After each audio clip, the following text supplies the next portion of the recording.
All right. This is going to be the medical student short. Kind of be going over nephritic syndrome, and I'm trying to explain to you guys. Maybe first we'll start with an approach to nephritic syndrome, and then I'm going to go into each different nephritic syndrome, really defined by the way it looks on microscopy, light microscopy, as well as we'll go over the electron microscopy too, and how that relates to the underlying pathogenesis and the underlying causes. And really, I did this because very difficult for me in medical school to kind of look at these glomerulus and know what's going on, what's tram track, what's humps, what are these electron microscopic findings, and how do they relate to the underlying disease. So just to go over nephritic versus nephrotic syndrome, here we are looking at a glomerulus. All right, and we get the afferent arteriole here, we have the efferent arteriole here, and then we have basically the capillaries in the glomerulus right here. When you look at this in a 2D section on a light microscopy, you're basically looking at the same things. The outlines here, this is going to be probably a capillary. There's definitely a capillary here. You can see that the width of the capillary membrane is about the same as the width of the tubular membrane over here. And you also have a view of your mesangium with mesangial cells right here as well. Now, looking at this on an electron microscope, what you're really looking at is the capillary. You're looking at the filtration barrier. So here, when you're looking at the infiltration barrier in an electron microscope, you can see here your endothelial cell. So here's kind of your endothelium here. And then you kind of see it go around here and around what we see here as the basement membrane. So red is your endothelium. Here is going to be your glomerular basement membrane. And then lastly here is going to be all of your podocytes. And this is your glomerular filtration barrier. And basically, this is a schematic of the same exact thing we just looked at, just in like art form, right? You have your endothelial cell, you have your glomerular basement membrane, and you have your podocytes. So where the inflammation is happening really depends on whether it's going to be nephritic or nephrotic syndrome. So if you have inflammation here, let's say you have one of the causes of, let's say, one cause which could be a hypersensitivity reaction like lupus, and you have basically deposits of immune complexes here in the subendothelial or in the glomerular basement membrane. This is pretty close to your capillary, so this is really able to recruit things like neutrophils and inflammatory lesions. Inflammatory cells, which can subsequently damage your filtration barrier and damage your glomerular basement membrane as well as your endothelial cells. And ultimately, these are going to lead to nephritic syndrome if they damage this area, which may lead to a leakage of not only RBCs but also protein as well across your filtration barrier. When these RBCs go across, they may become dysmorphic. So you might see those dysmorphic RBCs with nephritic syndrome because they're moving across that glomerular filtration barrier. You may see a little bit of protein as well in your urine. Shouldn't be a ton of protein, but there should be a bit of protein. And if those RBCs then subsequently get stuck in the nephron, this is a specific finding, but maybe not a super sensitive finding. You can pee these out and you can see basically casts, RBC casts on your urinalysis as well. So nephritic syndrome, because it's really damaging your glomerular basement membrane, you're gonna have a couple of things. One is you're going to decrease your filtration for these patients. So you're going to decrease your GFR. So these patients may present with 1, an AKI. 2, they may have, and their urine may have those dysmorphic RBCs from leakage across that damaged glomerular filtration membrane. And you might have some, really not a ton of protein. So you might have a bit of proteinuria as well. So those are the big things you're going to see with nephritic syndrome. Nephrotic syndrome, let's say it's another immune complex hypersensitivity mediated reaction as well.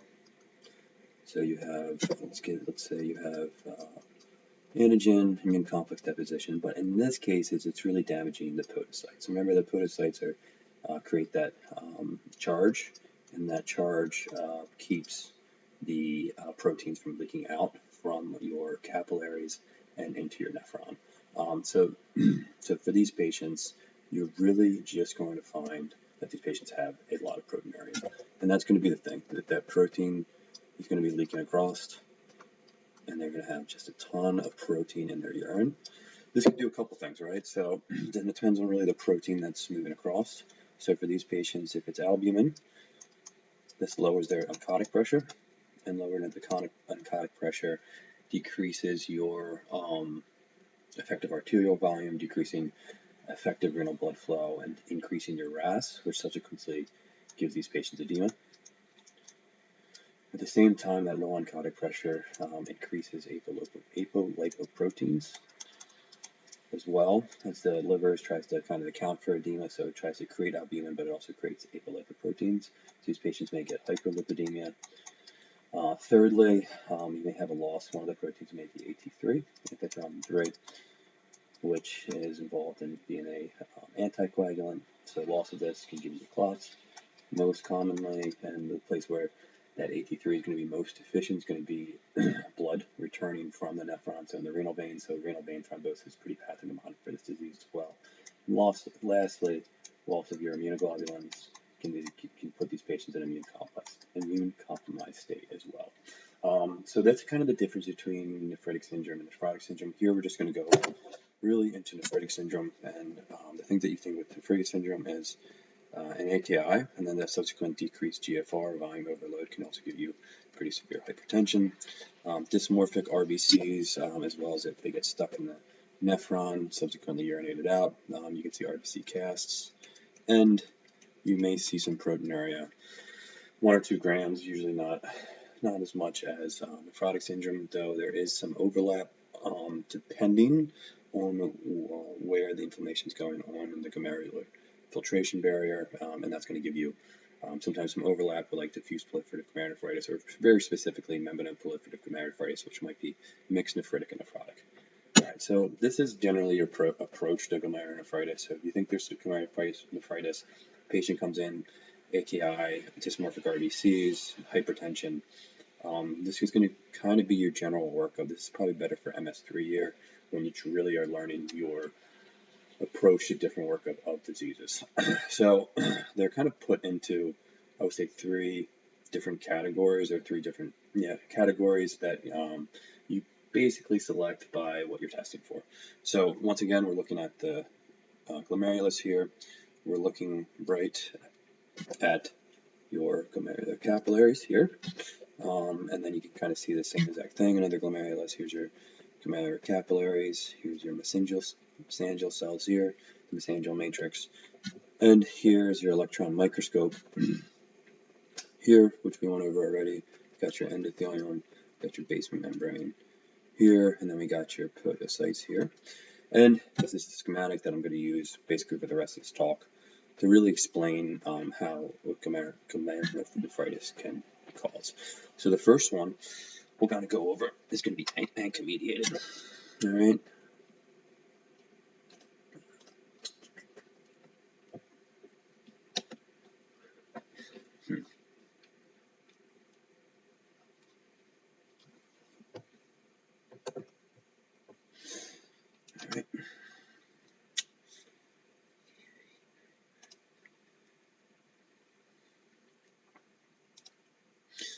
Alright, so your ANCA-mediated one. So what's going on here? You have anti-ANCA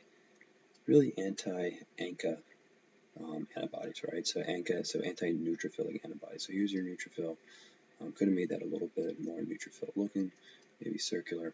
So here's your neutrophils, and you actually have antibodies that are directed against your neutrophils. What this does is activates the neutrophils. Those neutrophils cause release of things that cause damage, inflammation, and subsequent damage of your glomerular filtration barrier, causing the manifestations of AKI.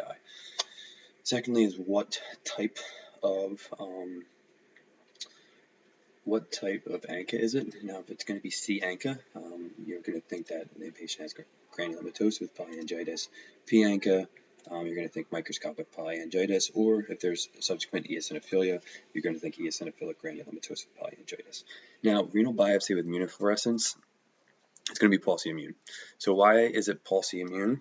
Well, you're staining for antibodies, right? And the antibodies are only attached to the neutrophils, so the only thing that's lighting up is antibodies attached to the neutrophils. So there's not a ton of neutrophils in the glomerular space, and that's kind of why you're just going to see this pulsy immune. I mean, there is some immune complex, but not a lot, because the immune complex are actually against the neutrophils themselves, causing neutrophilic activation, subsequent releases of protease, inflammation, and subsequent glomerular filtration damage as well, causing subsequent glomerulonephritis. So that's kind of why they call this pulsy immune when you look at immunofluorescence. You're only staining these antibodies here.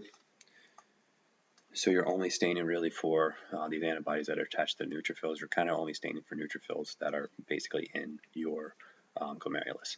Next is going to be your anti-GBM disease. So anti-GBM, this is type 2 hypersensitivity reaction. Same thing as ANCA, which is a type 2 against neutrophils, but this is actually a type 2 against your let me make this green. It's a type 2 reaction basically against your glomerular basement membrane here. So it's going to these antibodies are perfectly going to outline your glomerular basement membrane. And what that's going to look like on immunofluorescence is going to be linear. So it's going to be a perfect outline of all your glomerular capillaries and the basement membrane in the glomerular capillaries, which is why the immunofluorescence is going to look linear. This can come in two flavors. If it's there's no lung hemorrhage, you call it. If it's negative for lung hemorrhage, you call it, these are switched. So if it's positive for lung hemorrhage, here, it's a positive. These patients you're going to call good pastures. If it's negative for lung hemorrhage, you're going to call it anti-GBM disease. Pretty much the diagnosis of glomerulonephritis plus lung hemorrhage or also diffuse alveolar hemorrhage, that combined is going to cause pulmonary renal syndrome. And usually when you think pulmonary renal syndrome, you usually think an ANCA-mediated disease or you think good pasture syndrome. Lastly, it's going to be based on C3. All right, so C3 levels can be low. So when are C3 levels low? This is going to be in your type 3. So we've been through two type 2 hypersensitivity reactions. This is going to be your type 3 hypersensitivity reaction, right? So for these patients, you're going to have an antibody here, and you're going to have some sort of antigen. Now this antigen can be a lot of different things. It can be double-stranded DNA in lupus. It could be hepatitis C. It could be hepatitis B. It could be strep antigens. As well. Sometimes it can be monoclonal gammopathies too. It's on your differential diagnosis. And these might have subsequent histological classification as well. That was kind of put here that we'll subsequently go over. These go to the glomerulus. The kidney undergoes a lot of filtration. There's a lot of intraglomerular hypertension. They kind of get stuck in the filtration barrier, which is pretty open here. And as they get stuck here, they cause subsequent complement recruitment. So here's C3, C4, complement recruitment, which bind to it, subsequently bring neutrophils as well that cause subsequent inflammation. All right, so that's going to be why your C3 is low. It's a type 3 hypersensitivity reaction. It really needs to bind complement to recruit neutrophils to actually cause this glomerular damage. Now, in certain cases, and then it's specifically in the case of, one second, let's see.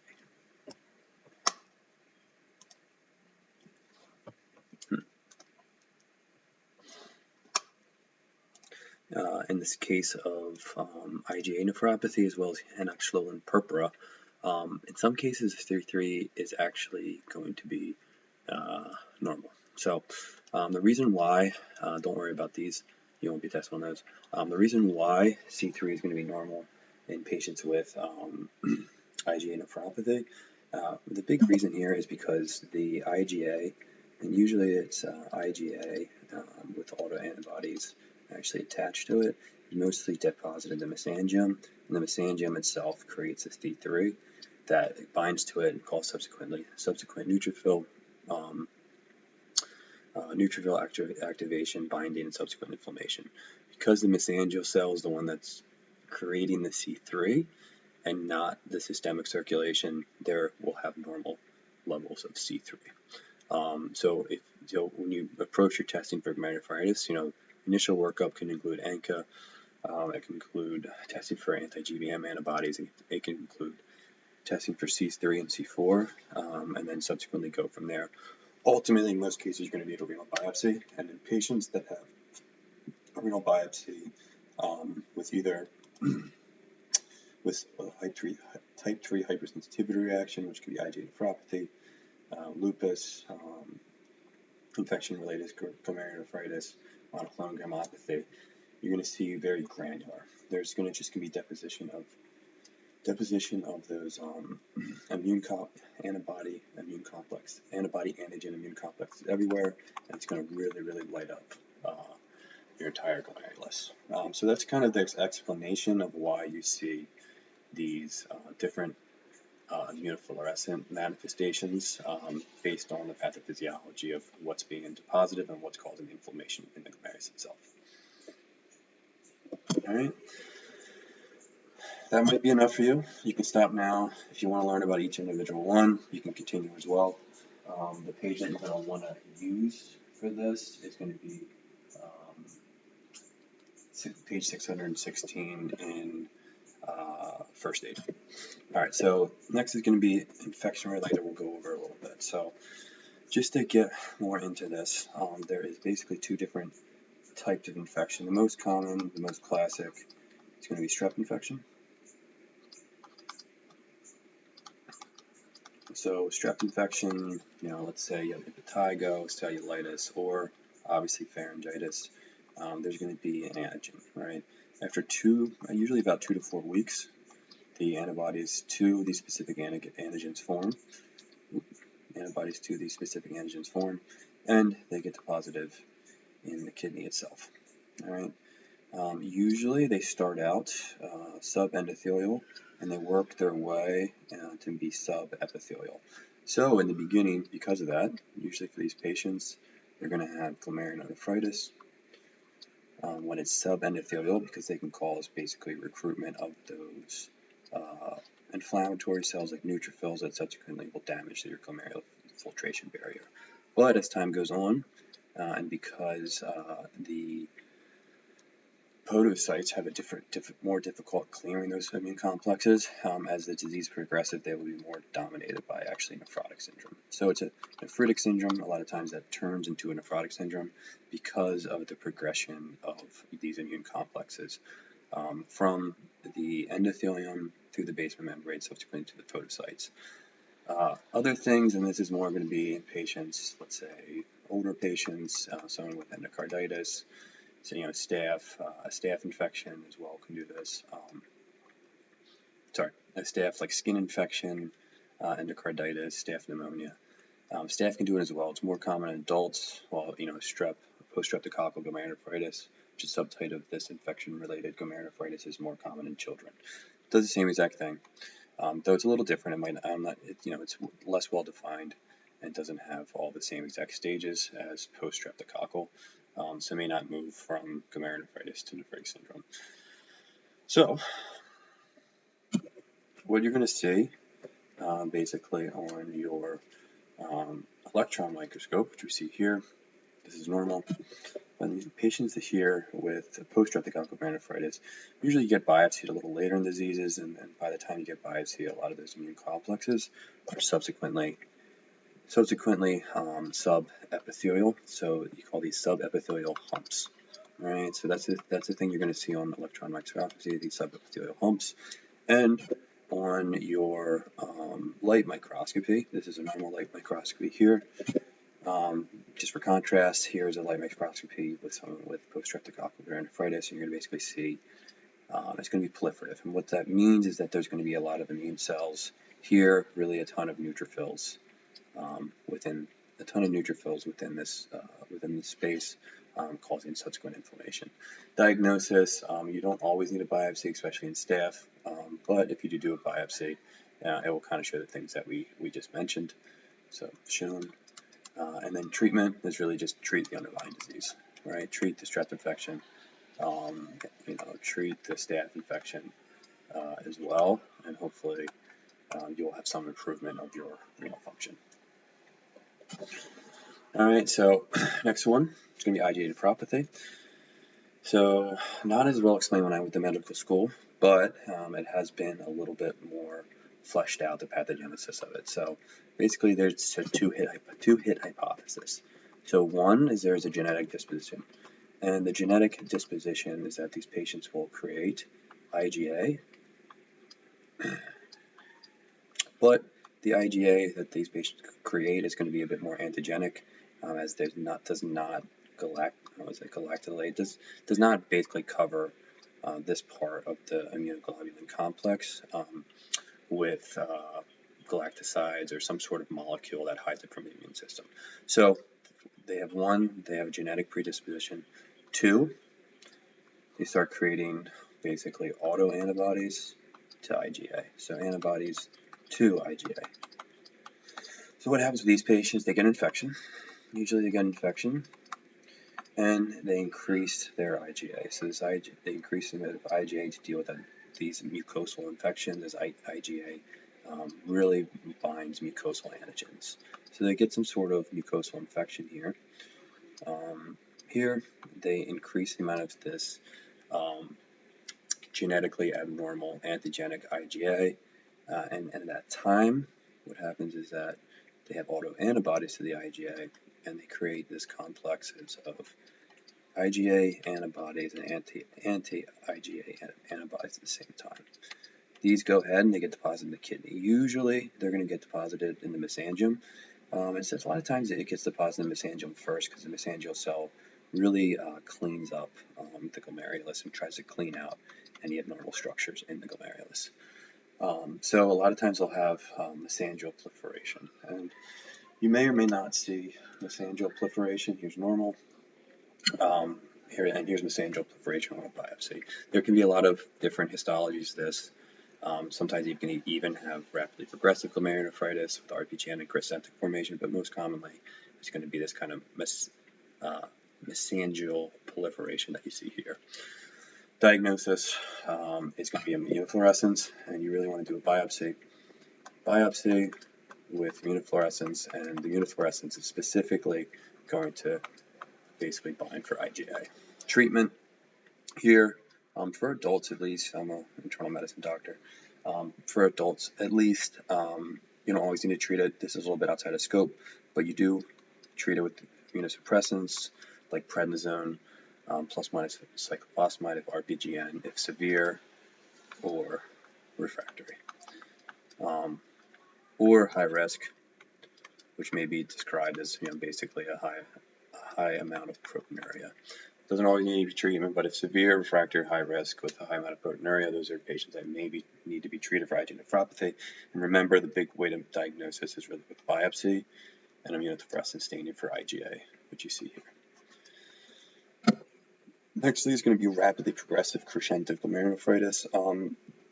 So this is basically the highest risk one. It calls pretty severe, rapid, and irreversible renal damage. So what happens here? There's so much inflammation going on in the glomerulus that it basically just destroys this glomerular filtration membrane. When it destroys it, you get leakage of plasma components out, plasma components like immunoglobulins, but also fibrin.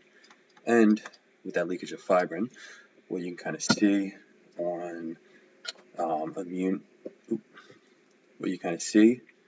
light microscopy from that leakage of fibrin is that crescentic formation. So here's those crescents here. This is really just severe inflammation with crescent formation from basically fibrin leakage from capillary destruction, increased permeability, and increased fibrin extravasation from the capillaries into the Bowman's capsules. So if you see this is very, very concerning. And once patients have the entire glomerulus filled with this, they basically, their disease, that glomerulus is dead and it's irreversible. So there's a couple different causes of this.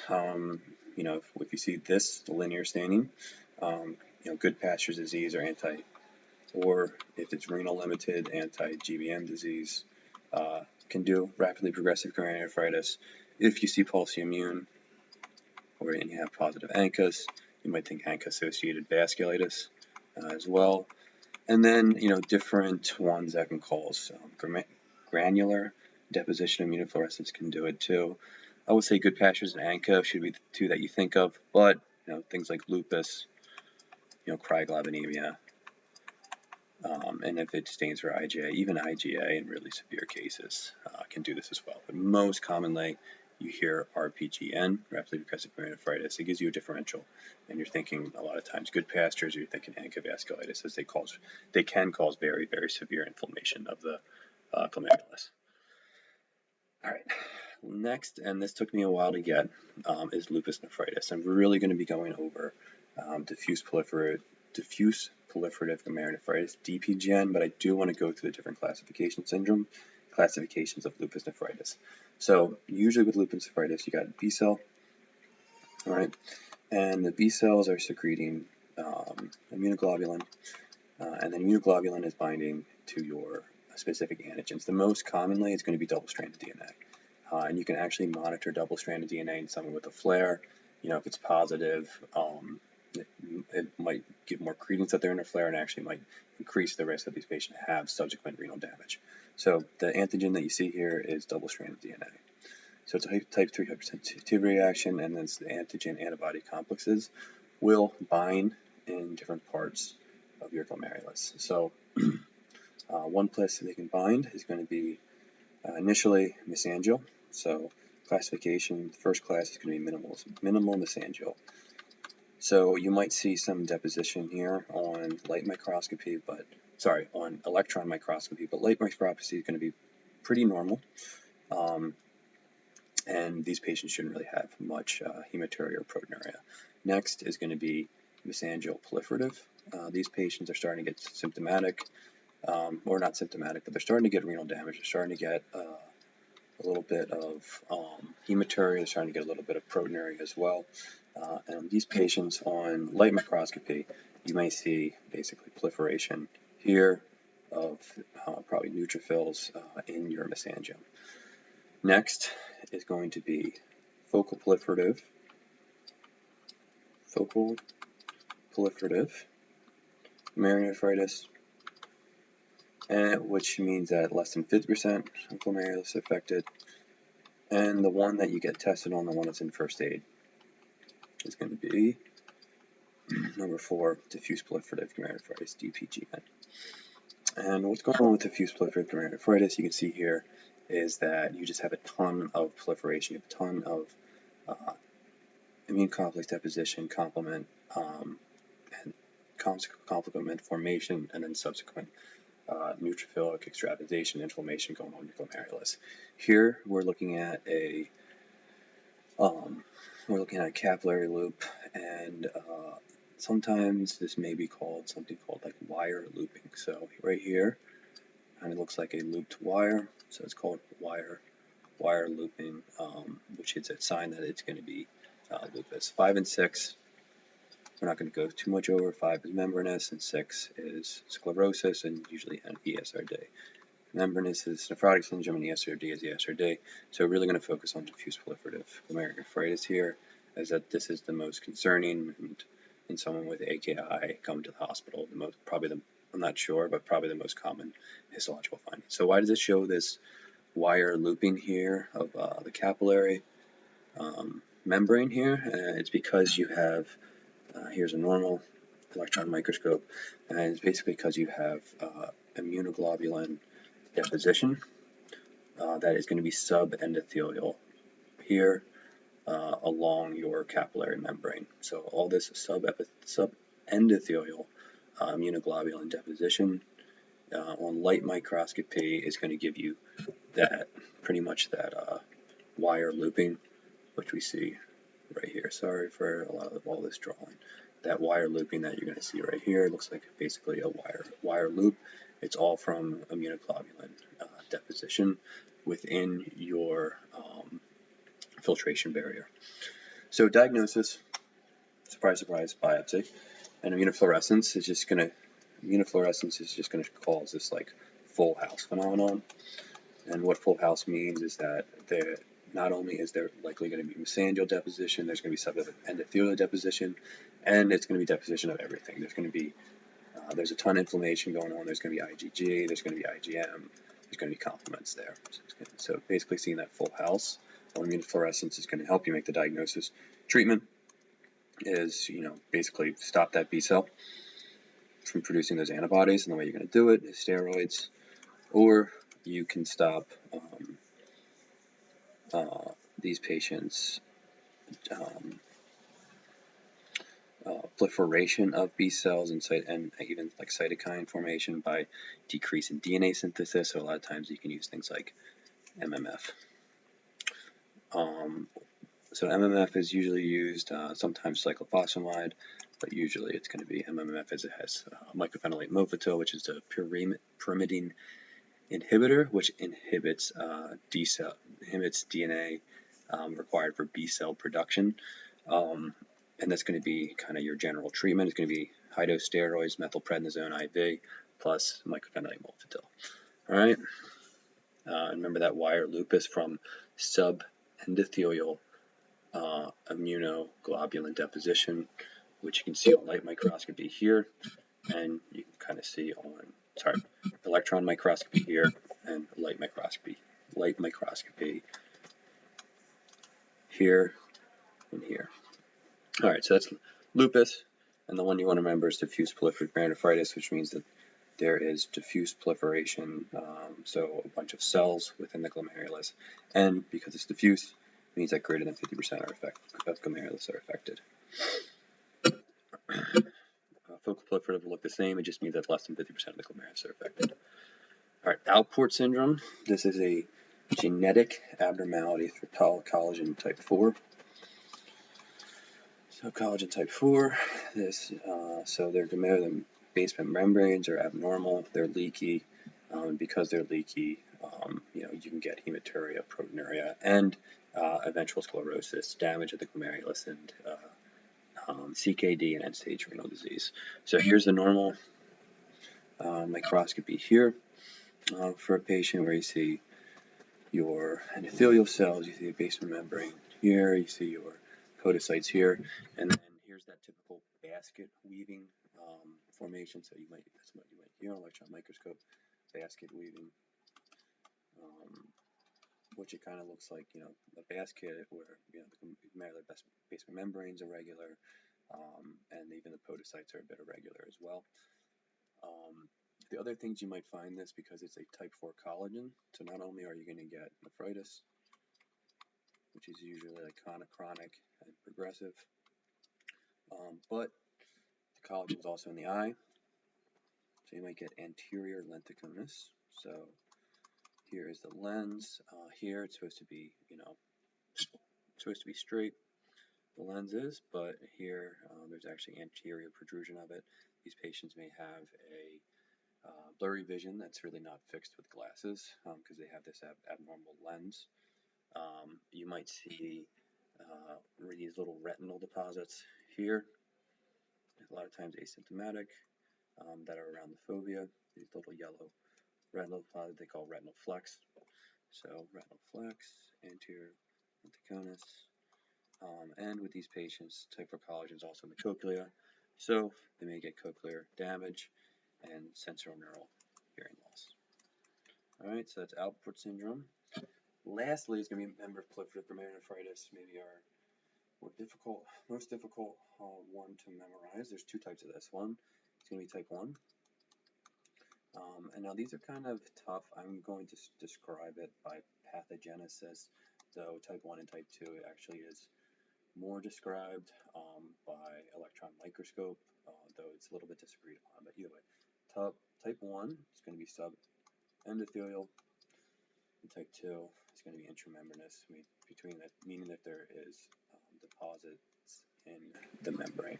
So what is type 1? So these patients can be primary, so it can just happen for no reason, or it can be secondary due to Hep C, or really other chronic infections as well, Hep B, chronic endocarditis, monoclonal Gammopathies can do this as well.